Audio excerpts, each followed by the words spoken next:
Hello, this demo will show how we can call AI services in Azure to work out the sentiment expressed in data in a SQL table of comments. So basically SQL Server calling an Azure AI language service.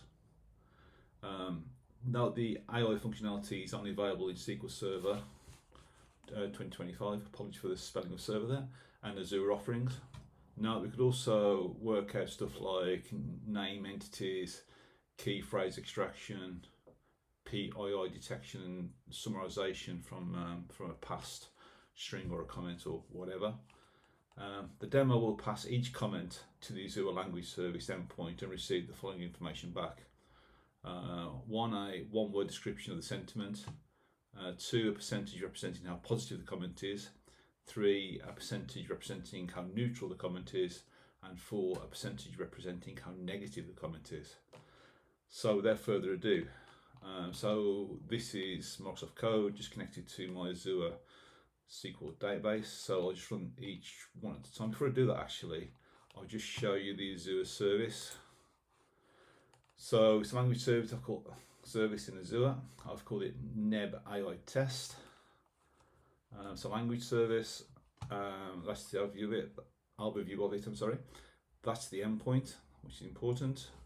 If you look at the keys and the endpoint information, these keys are required to access the endpoint, and so that's the endpoint name. And just for information, it's on a free pricing tier, which allows you 5,000 transactions every 30 days. But I think you have standard, I think it's just pennies if you just like testing stuff. Obviously it becomes expensive if you're constantly sending stuff to be analysed by Azure. So that's what Azure looks like.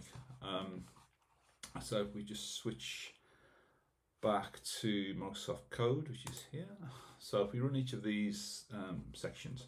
So the first one, I've stored the information I just showed you in Azure, the endpoint and the key values to access, or the access tokens to access the language service. I've stored in my own little settings table, just to prove that. Obviously I'm not showing the values, but I've got an access token key and an endpoint key. So next we have to create a master key for the database. I've already done this, so it'll fail when I run it, but you definitely need one of those. Yeah, whatever, it's already there. I've just got to put X in there, so it's moaning about that, but the master key already exists, so no big deal. You also need an external data source pointing at your endpoint. Again, I've already created one of these, so this will give an error. It already exists. That makes sense. Yes, that's just dynamic SQL that we put the endpoint into. Excuse me. Next, we're going to create a comments table, which is just a primary key and some comment text. So if I run that, created 6 rows. The interesting thing about the comments is I've got a Spanish comment, which esta es el mejor día de mi vida, which means this is the best day of my life. That's quite positive. Some gobbledygook rubbish, which doesn't mean anything. Something that has no relevance. There's a bloke who works at the chip shop that looks like Elvis. And the last 3, I've got a positive comment. I absolutely love this product. It works perfectly. I've got a negative comment. This is the worst experience I've ever had. And I've got a neutral comment. It's okay, nothing special, but not terrible. So we've got these 6 comments in our comments table. Next, I'm going to create a response table. So I'm going to store in here what I get back from the Azure language service when I call it. So let's just run that. Create an empty table. So this is the guts of it.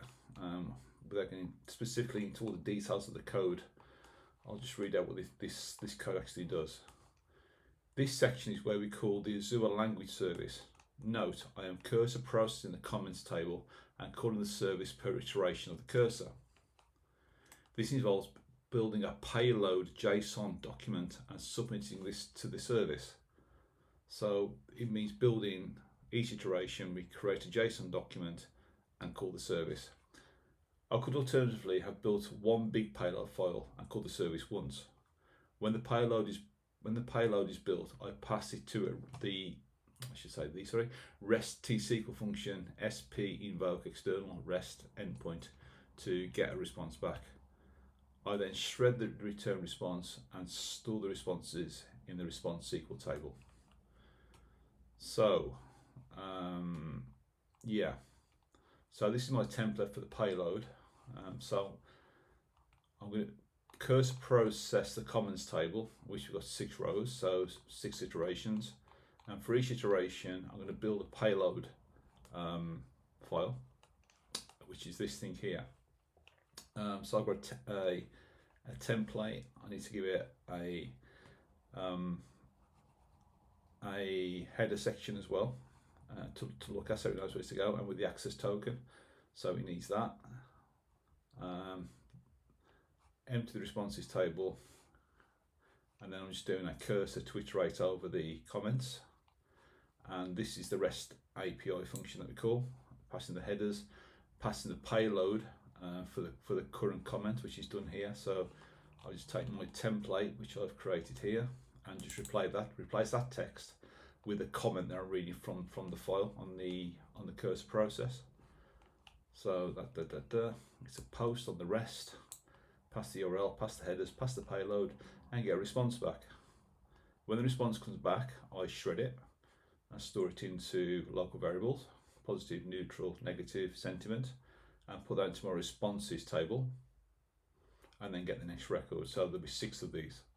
So if I run this, which I've called the guts, that's done it in 0.8 of a second. And finally, if we just look at what we've got back in the responses table,